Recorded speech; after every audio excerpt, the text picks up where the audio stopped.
Comment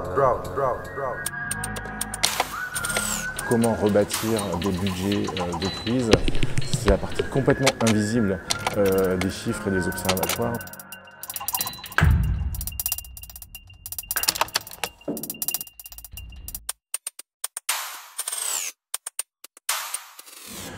Oui, c'est important de nuancer le propos parce que oui, les dotations sont stables, voire légèrement en augmentation sur le bloc local, ville, métropole, parfois État sur certains projets. Néanmoins, les besoins ont explosé puisqu'il y a eu une augmentation du point d'indice de 3,5% qu'il a fallu absorber de manière très rapide et de manière conjointe l'inflation avec la crise énergétique, le coût des diffusions qui par ailleurs a aussi explosé et donc du coup on s'est retrouvé dans un effet ciseau dès 2023 qui me semble va augmenter d'autant plus en 2024. Et cette gestion de crise aussi, je pense qu'on ne le dit jamais assez souvent, elle a demandé énormément de temps en local, de réflexion avec nos agents sur comment rebâtir des budgets de crise.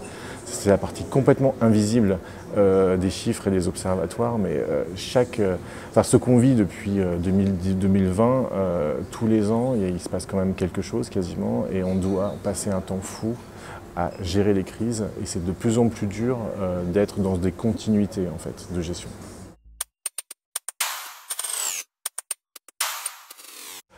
L'attractivité d'une métropole, c'est quelque chose que je pense qu'on doit considérer désormais comme un patrimoine de services, de biens communs.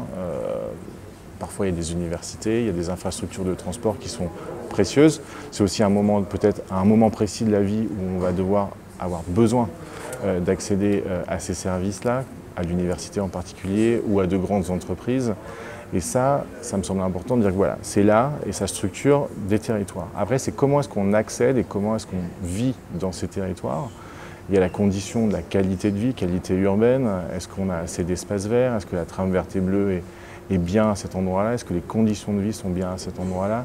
Et donc ça veut dire que attractivité, oui, mais pas à n'importe quelle condition. Il me semble que justement, il faut qu'il y ait de la qualité urbaine, sociale et environnementale en parallèle.